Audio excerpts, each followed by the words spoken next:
Exercice 2.3. Création des lignes de quadrillage du projet. Donc, j'ai ouvert le fichier GridLine. Question numéro 2. Ouvrez la vue de plan d'étage 01 Entry Level. Donc, je viens, plan d'étage, Entry Level, double-clic. Et vérifiez si certains éléments du modèle sont masqués dans cette vue. Si oui, lesquels? Donc, la méthode la plus simple, ok, c'est d'aller ouvrir la fenêtre visibilité graphique, VV. Ok, c'est la méthode la plus rapide, la plus simple. Et je regarde tout ce qui est coché, ça existe. Tout ce qui est décoché, ok, donc éléments, topographie et volume. Donc ce sont les éléments qui ne sont pas affichés. Ok, donc la question numéro 3, on me demande de masquer la catégorie des plantes et afficher la catégorie topographie. Ok, donc si je vois ici, donc j'ai pas mal de plantes. Actuellement pour ma conception, j'en ai pas besoin dans cette vue-là. Donc je vais venir ici, ok, et je vais masquer les plantes. Donc je regarde, plantes, ok, donc plantes c'est une catégorie.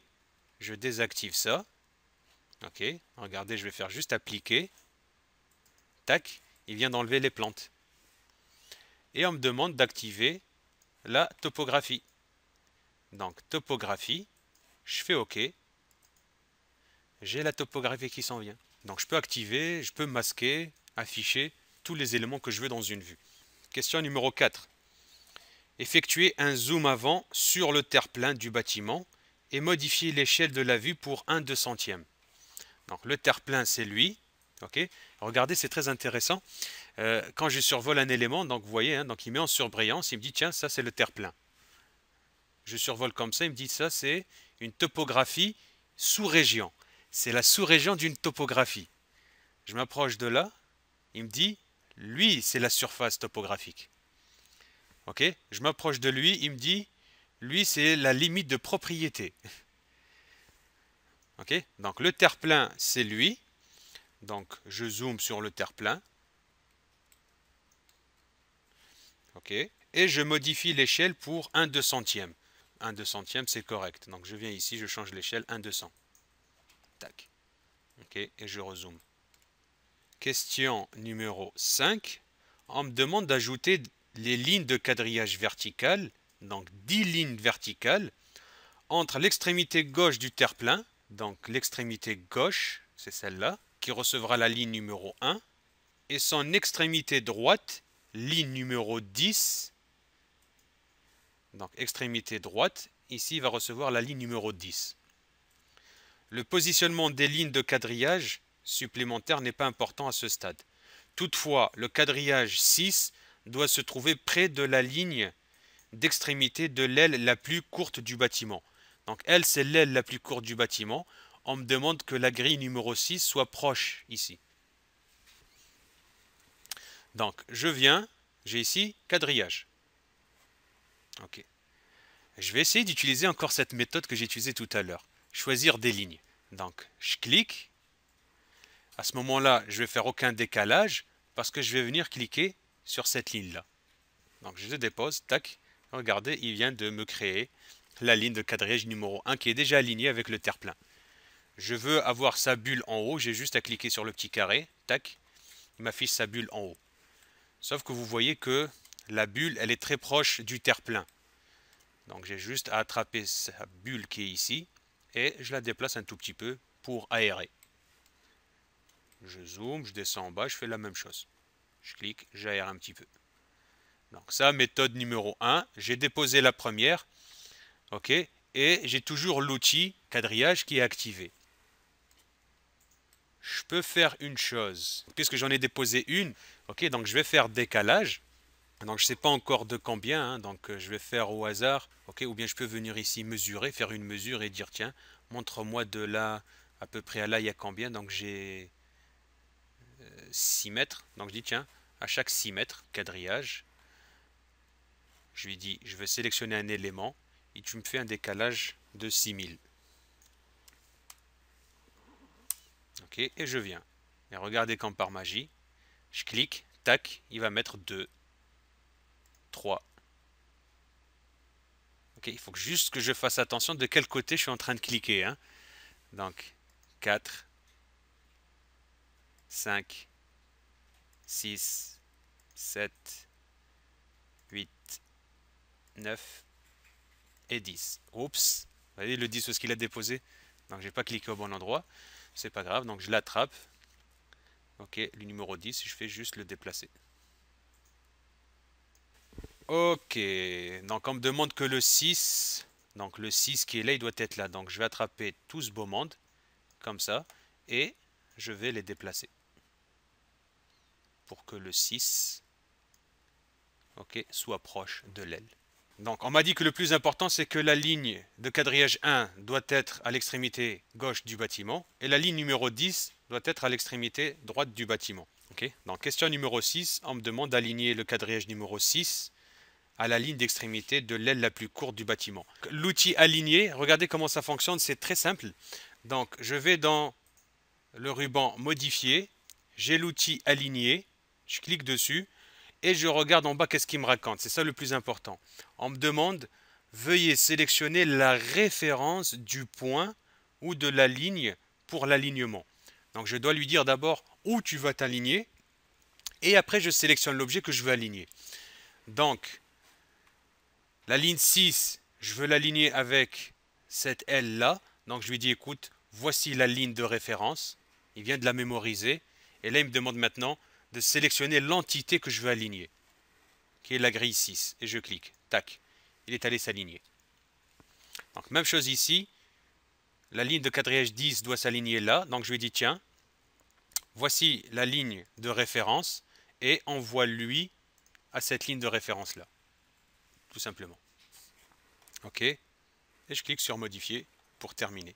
Donc actuellement on m'a demandé le 1, le 10 et le 6, c'est eux qui doivent être alignés. Donc je vois que 1, 2, ils ne sont pas alignés correctement. Donc ils ne sont pas contraints, par contre le reste il est correct. Donc ce que je vais faire, je vais attraper juste un seul, il me met les pointillés, je fais descendre, donc tout le monde descend jusqu'à qu'il détecte le 1. Regardez, il a détecté le 1, je lâche. Donc maintenant tous ces niveaux-là ils sont contraints. Ok, je fais la même chose en haut. Ok, donc j'attrape 1, donc ceux-là ils sont tous contraints, sauf le 1. Donc je vais les faire monter jusqu'à ce qu'ils détectent 1, voilà, ils viennent de le détecter, tac, ils sont tous alignés. Ok, avec celui du haut. Question numéro 7. Sachant que les lignes de quadrillage numéro 1 et 6 sont bien positionnées, ajustez les lignes 2 à 5 en spécifiant un espacement identique des lignes 1 à 6. Donc, espacement identique. Qu'est-ce qu'on va faire? On va utiliser l'outil cotation. Donc, je clique dessus. Donc, je lui dis, tiens, je vais poser une cote entre lui, lui, lui, lui, lui et lui. OK. Et pour venir la déposer, il faut que je clique sur le vide. Il ne faut pas que je vienne cliquer sur un autre élément parce que regardez, si je clique par exemple sur cet élément-là, tac, il vient de désactiver cet élément comme une référence de cote. Donc je reviens pour cliquer là-dessus et je dépose dans le vide. Et j'ai juste à faire égaliser. OK, je fais comme ça, tac, il vient d'égaliser. Tout simplement. Je clique sur modifier. Donc ils sont la grille, sont distants, sont équidistants. Je vais activer juste le 6 en haut, comme ça, tac. Donc on voit le 6. Donc la procédure, je pose des cotes et j'égalise. Utilisez la méthode précédente pour égaliser les quadrillages 6 à 10. Donc même chose, je viens sur la barre d'outils d'accès rapide, j'utilise l'outil cote aligné et je lui dis tiens, entre le 6, 7, 8, 9, 10, je dépose et j'égalise. C'est bon? Donc, question numéro 9, ajouter des lignes de quadrillage horizontales, donc 10 lignes, libellées de A à J, telles qu'illustrées. Utilisez ensuite la même technique de positionnement pour espacer le quadrillage comme suit. Donc, vous avez des indices entre chaque ligne. Donc, je vais juste venir rapidement. Je vais faire alors architecture. La chose la plus importante à faire, c'est que puisque j'ai déposé 10 lignes verticales, quand je viens pour dessiner une ligne à l'horizontale, ok, donc déjà je vais prendre cet outil-là, donc choisir des lignes, et je vais lui dire mets-moi-en une ici, tac. Regardez, il me met numéro 11. Donc pour ne pas avoir à revenir plus tard modifier la suite, donc au moment où j'ai posé une, je dis tiens non, toi maintenant tu vas reprendre à partir de A. Et je fais entrer. Ok? Je vais juste tester une chose. Je vais tester une chose. Donc déjà dès maintenant je vais la décaler un petit peu ici. Je l'emmène jusqu'à là-bas. Je mets A. Alors quel outil je peux tester? Je sélectionne cette ligne. J'utilise l'outil copie et je lui dis multiple. Donc, en bas il me demande veuillez cliquer pour saisir le point de départ. Donc je peux prendre n'importe quel point de départ. Je prends lui par exemple. Mets-moi-en un ici, un là, un là, un là. Ok. I, J. Modifier. Donc je viens juste copier une ligne de quadrillage. Copie multiple. Ben, lui automatiquement, puisqu'il ne peut pas faire une ligne de quadrillage avec le même numéro, il incrémente tout seul. Donc après il me reste à aligner tout ce beau monde. Donc je vais commencer par aligner celui du bas. Donc le J, donc il est aligné ici. Donc j'utilise l'outil alignement. Modifier, aligner. Voici ma ligne de référence et on voit le J là-bas. Tout simplement.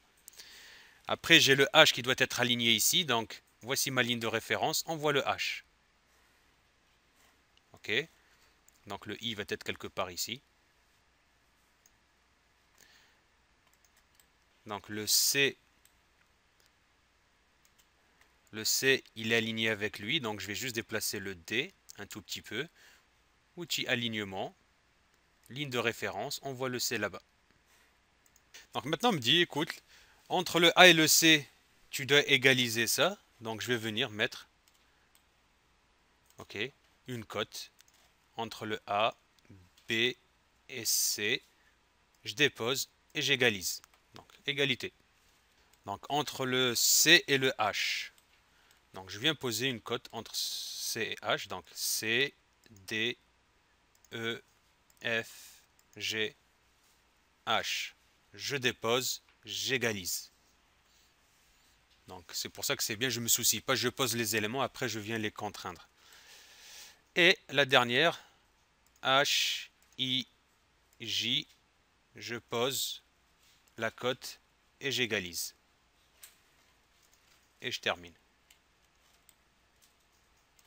Et là, normalement, mon quadrillage, il est bien aligné.